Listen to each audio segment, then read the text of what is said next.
you can't just switch the team and switch the tools to support managed services. You need to have a new process in place.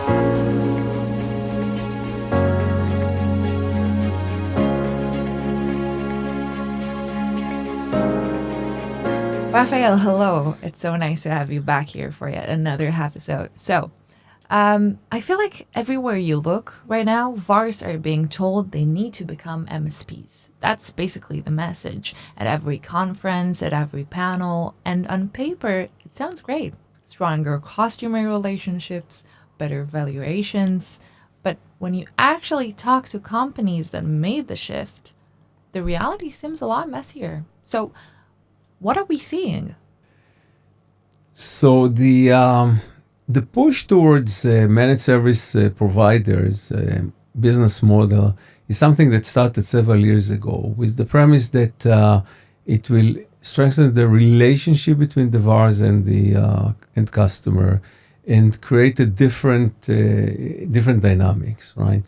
So instead of selling some hardware, some configurations, some solutions, and walk away, come back after a year, sell some upgrades, and so on, there's an ongoing relationship.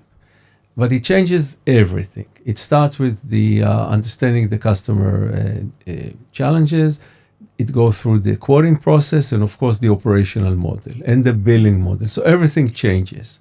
And it's not just a change from recurring SaaS type into recurring managed service. It's a much bigger change, and that's basically one of the issues that that's why the transition into an MSP model from a pure hardware sales or pure software sales is so difficult. There's kind of an irony in that, the thing that makes MSP so much more attractive is also what makes it so much more complicated. It's a little bit more complicated because you own more responsibility as a VAR, as an MSP, right? You are now responsible for the successful ongoing operation of the solution, not just selling the solution and walking away. So you need to maintain it. You need to make sure that the uptime is according to spec, according to the service level agreement, and so on and so forth. So selling a service is not like selling hardware, right? And also the initial work is not exactly in terms of scoping of what needs to be done and how to manage it is a bit different. So you need to change the way you think, you need to change the way you operate, and you probably are going to have a mixed model. You're still going to sell hardware for those that operate it themselves, but you are going to sell a different type of service, the managed service, for those that want you to own everything and not, as an end customer, not be concerned about the uptime or the operational or the software updates and upgrades and so on and so forth. Yeah. So why do you think that doesn't translate into an easier transition? So, one of the issues is the issue of scoping and the services, right? Because it's not just about, again, a customer comes to you and say, I need the new router, switches, servers. It's about the whole thing, right? And in many cases, it requires a different skill set from the selling side, both technically and business-wise, in terms of what you sell, how you sell it, how you scope it, how you understand what needs to be included, what doesn't need to be included, what kind of service level, what does it mean to provide service level that is 5 nines or 4 nines or 24/7 and so on and so forth. Very different than selling just a set of SKUs, a set of part numbers and then walk away. And let's get specific for a second. Once managed services comes in, where does the quoting process usually start to get messy? The situation is, it depends on the type of the customer, type of the deal, right? Okay. But in extreme cases, the customer may come to you and say, this is what I want. Here's a list. Give me a proposal. Thank you very much. Usually choosing the least expensive one, right? So there is no ongoing relationship. There is no ongoing commitment and so on. When it comes to full managed services, you really need to understand the scope. And it's a different definition because you're not just selling the hardware or reselling the hardware, because reselling hardware or even reselling software is simple. There is a SKU, there is a part number that is defined by the vendor or by the distributor. You're buying it for a certain amount, you sell it for a different amount, you collect the profit, which is the difference, and everybody's happy. Here you have to be much more, you have to be broader in terms of what your offering is, right? Not only that in the underlying solution there are the same types of solutions or part numbers. You still have routers and switches and servers and antivirus and so on. But now you need to overlay on top of that your own services. How do you price them? How do you price the management? How do you price upgrades? How do you price? So it becomes very complicated. It's very easy to end up with a losing situation where you don't understand or appreciate your real cost, and you now have a 3 or 5 year commitment to provide those services without fully understanding the ramifications, both operationally and financially. So this is one of the areas that you need to be very careful. And your quoting must be smart to understand what is exactly that you're selling, create the correct expectations with the end customer on what is supported, what is not, what is supported, under which service level agreement is supported, what's your response time, what's your uptime commitment, and so on and so forth, against which you need to have your cost fully analyzed and understood. Mm-hmm.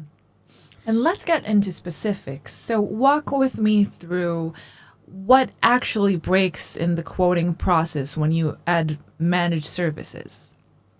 Again, the real issue is the product, right? Mm-hmm. So if as a regular reseller, you're reselling a piece of hardware, so you have the part number and you know what it is, and it's very clear, there's a data sheet by the vendor and everything is very, very well defined.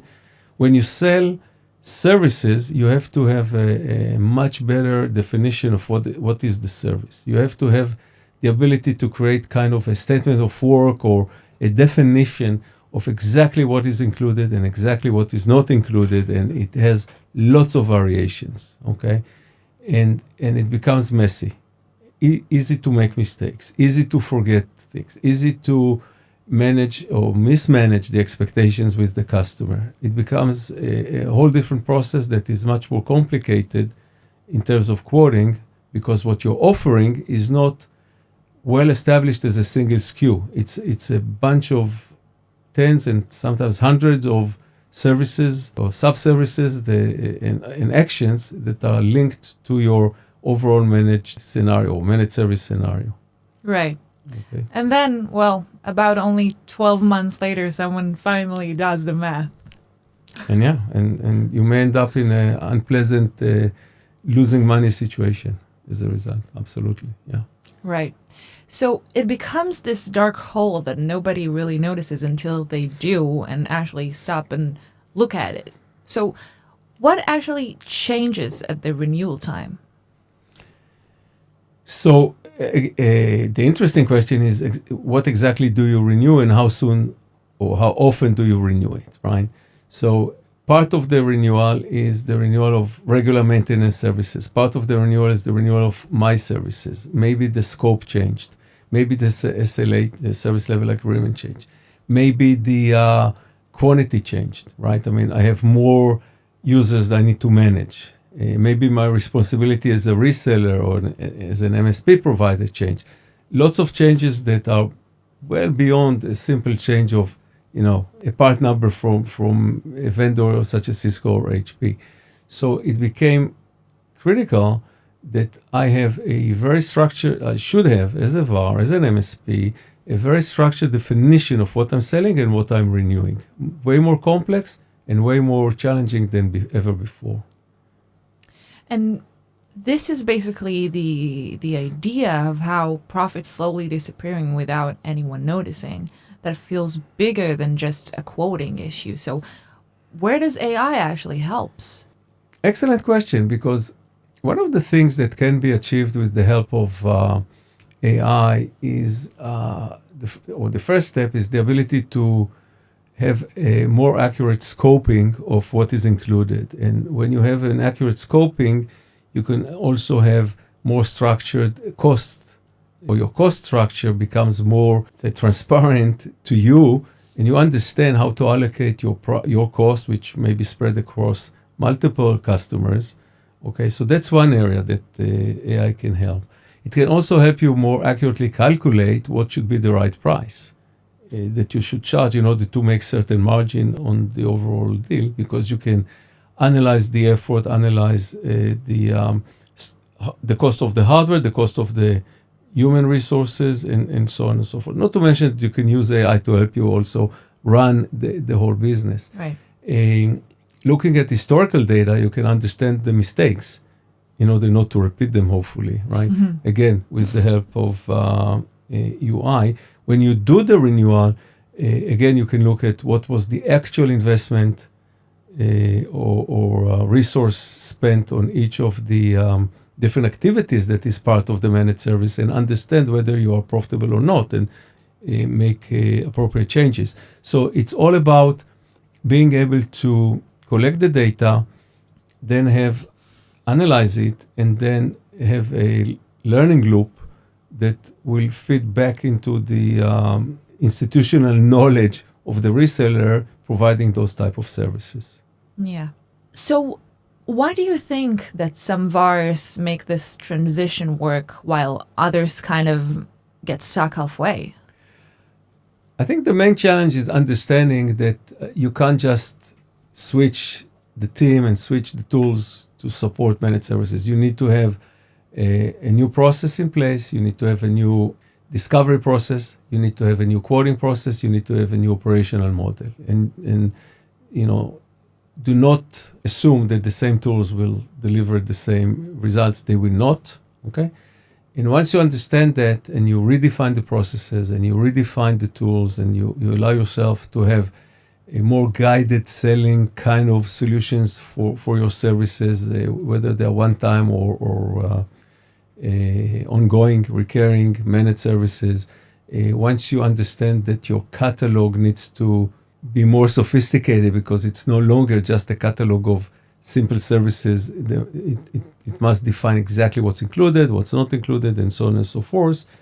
And once you introduce the ability to learn and to analyze your actual cost versus your actual revenue in order to make the profit, then you can probably be more successful than those that are just trying to fulfill the promise of MSP with the same approach to sales or to discovery or to the operational model. So you really have to make this change internally before you move.